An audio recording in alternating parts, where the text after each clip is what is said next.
Paytm sound બોક્સના charge free થઈ ગયા હોવાનું કહીને દુકાનદારો સાથે છેતરપિંડી કરતી ગેંગને ઝડપી પાડી. વાસણામાં રહેતા જયેશ એચ દેસાઈએ સાયબર ક્રાઇમ પોલીસ સ્ટેશનમાં ફરિયાદ નોંધાવી હતી કે બે અજાણ્યા શખ્સોએ તેમની પાસે આવીને પોતે પેટીએમ કંપનીમાંથી આવતા હોવાની ઓળખ આપી હતી. બાદમાં પેટીએમ સાઉન્ડ બોક્સમાં 99નો માસિક ચાર્જ આવે છે તે હાલમાં 1 થઈ ગયો હતો કહીને જયેશભાઈને વિશ્વાસમાં લીધા હતા. જયેશભાઈના મોબાઈલ ફોનમાંથી ડેબિટ કાર્ડની ઓનલાઈન અરજી કરી બાદમાં ડેબિટ કાર્ડ આવતા ડેબિટ કાર્ડ એક્ટિવ કરીને પેટીએમની ₹1 સ્કીમ ચાલુ કરવા માટે જયેશભાઈ પાસેથી ડેબિટ કાર્ડ તથા મોબાઈલ ફોન માંગીને પ્રોસેસ કરવાને બહાને મોબાઈલ ફોનમાંથી બેંકની એપ્લિકેશનનો પાસવર્ડ મેળવી લીધો હતો. બાદમાં જયેશભાઈના બેંક ઓફ બરોડાના અકાઉન્ટમાંથી 5,99,000 ટ્રાન્ઝેક્શન દ્વારા મેળવી લઈને છેતરપિંડી કરી હતી. સાયબર ક્રાઇમ બ્રાન્ચે 6 આરોપીને ઝડપી લીધા હતા, જેમાં શાહપુરના ગોવિંદ રાણીપના બ્રિજેશ, જૂના વાડજના પરાગ, મહેસાણાના રાજ પટેલ, વાડજના લિલક સુથાર અને રાજસ્થાનના પ્રીતમ સુથારનો સમાવેશ થાય છે. તેમની પાસેથી 8 મોબાઈલ કબજે કરીને વધુ તપાસ હાથ ધરી છે. અમદાવાદ સાયબર ક્રાઇમ ખાતે એક જે સિનિયર સિટીઝન છે દુકાનદાર, એમને એક ફરિયાદ નોંધાવેલી હતી ડિસેમ્બરના મહિનામાં કે જેમાં જે ફરિયાદી છે એમની દુકાને 2 અજાણ્યા વ્યક્તિઓ આવેલા હતા. એમને પોતે પેટીએમના અધિકારી હોવાની પહેલાં ઓળખ આપી હતી અને એમને જે પેટીએમનું જે સાઉન્ડ બોક્સ યુઝ કરતા હોય છે એમનો જે મંથલી ચાર્જ છે એ ₹98થી ઓછો કરવા માટે ₹1 થઈ ગયો છે એવી સ્કીમ આપી. એમને કહ્યું હતું કે આપ આપના અકાઉન્ટમાંથી એક પોતાના જે મર્ચન્ટ અકાઉન્ટમાં ₹1નું ટ્રાન્ઝેક્શન કરશો અને પછી અમે જો પેટીએમને મેલ કરશું તો આપનો ચાર્જ ઘટી જશે. આવું કહીને જ્યારે આ ગેંગ છે એ આવા કોઈ બી વિક્ટીમ હોય એ જ્યારે બી એવું ટ્રાન્ઝેક્શન કરવા માટે પોતાના પાસવર્ડનો યુઝ કરે છે એ જોઈ લેતા હોય છે. અને પછી અમારા જે વિક્ટીમ હતા એમની પાસેથી એમને કીધું હતું કે આપનું એક ડેબિટ કાર્ડ ઇસ્યુ કરાવવાનું રહેશે આના માટે. એટલે પહેલાં એમના મોબાઈલનો યુઝ કરીને એમનું એક ડેબિટ કાર્ડ ઇસ્યુ કરાવેલું હતું. 7 દિવસ બાદ આ જ બંને જણા ત્યાં જઈને એમના ડેબિટ કાર્ડમાં પેટીએમમાં મેલ કરવાનો છે એવું કહીને જે પહેલાં એમને પાસવર્ડ નોંધી રાખેલો હતો એ યુઝ કરીને જે વિક્ટીમ છે એમની સાથે 6 લાખની ધોખાધડી કરેલી હતી અને આ 6 લાખ એમને 2 અલગ અલગ અકાઉન્ટમાં જમા કરાવેલા હતા. તો એ ગુનાની તપાસમાં પહેલા 3 આરોપીઓની ધરપકડ કરવામાં આવી હતી વડોદરાથી, જે અકાઉન્ટ પોતે જેમાં ₹5 લાખ રૂપિયા ટ્રાન્સફર કરેલા હતા અને અકાઉન્ટ હોલ્ડર હતા. ત્યારબાદ આ ગુનાની આગળની તપાસમાં પીઆઈ ભૂમિકા પટેલ અને એમની ટીમ દ્વારા ટેકનિકલ એનાલિસિસ કરીને આજરોજ 2 દિવસ પહેલા 6 આરોપીની ધરપકડ કરવામાં આવેલી છે.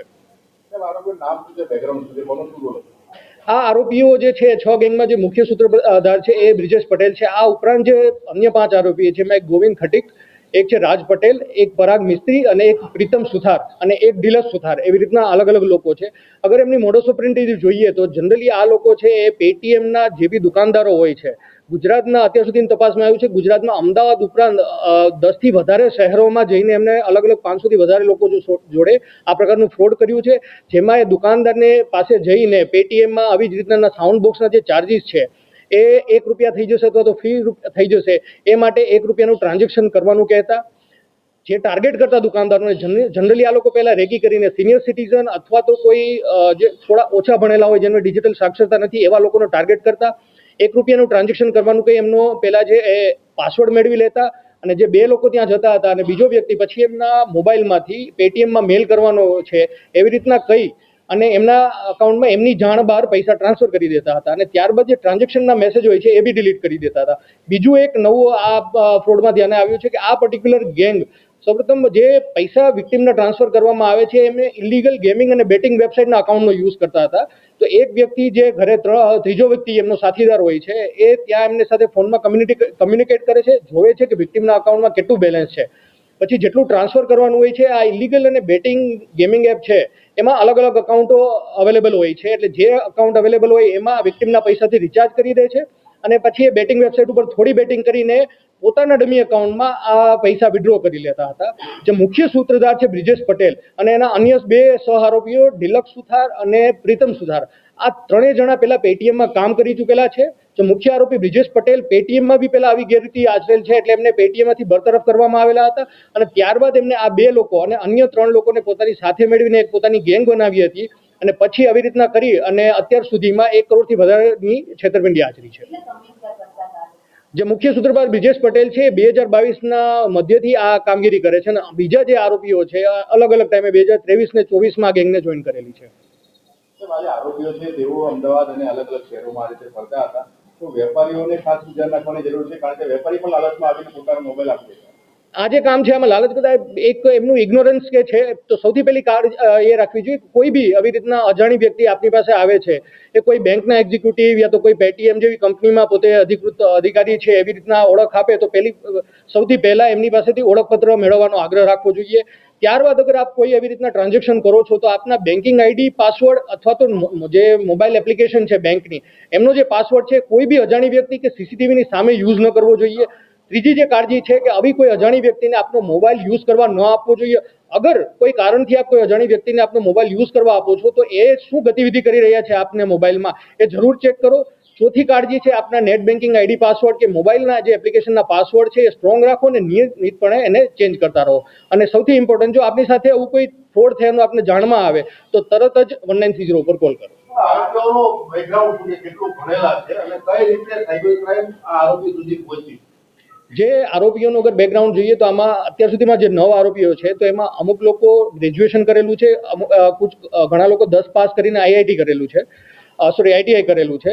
અને સાયબર ક્રાઇમ એના સુધી જો પહેલા 3 આરોપીઓ પકડવામાં આવ્યા હતા એમને અમે અકાઉન્ટની મની ટ્રેલથી પકડેલા હતા. ત્યારબાદ અમારી ટીમે છેલ્લા 2 મહિનાથી આજે 6 આરોપીને પકડવા માટે સખત એક ટેકનિકલ અને એનાલિસિસ કર્યું છે અને હ્યુમન ઇન્ટેલિજન્સના આધારે તેમના સુધી પહોંચ્યા છે. આમાં એક આરોપી છે જે પ્રીતમ સુથાર છે, જે આખી ગેંગ જે અકાઉન્ટ વિથડ્રો કરવા માટે લેતી, જે ગેમિંગ વેબસાઇટમાંથી પોતાના અકાઉન્ટમાં જે પૈસા વિથડ્રો કરતા એના માટે રાજસ્થાનના બેંક અકાઉન્ટ યુઝ કરતા હતા અને રાજસ્થાનના ડમી સિમ કાર્ડ જે પ્રીતમ સુથાર છે એ ત્યાંથી લાવતો હતો. અને આ પ્રીતમ સુથાર જ એમની વિરુદ્ધમાં મર્ડર સહિતના અલગ અલગ 9 થી વધારે ગુના રાજસ્થાનમાં અલગ અલગ જિલ્લાઓમાં નોંધાયેલા છે.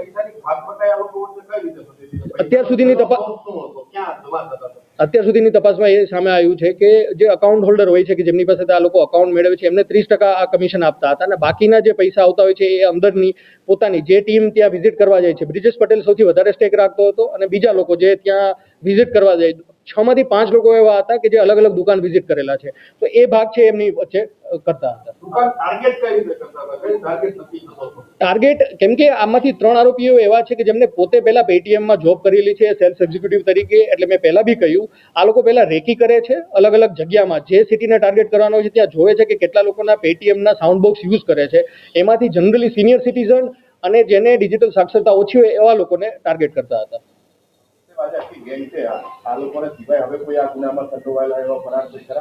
અત્યાર સુધીની તપાસમાં આ જે મેઇન આરોપી અત્યારે 6 પકડેલા બ્રિજેશ પટેલ સહિતના મેઇન બધા આરોપી પકડાઈ ગયેલા છે. આ ઉપરાંત આ લોકોને સિમ કાર્ડ રાજસ્થાનમાંથી જે પ્રીતમ સુથાર જેની પાસેથી લાવતા અથવા તો કોઈ બેંક એકાઉન્ટ પ્રોવાઈડ કરતા એની અમે તપાસ કરી રહ્યા છીએ.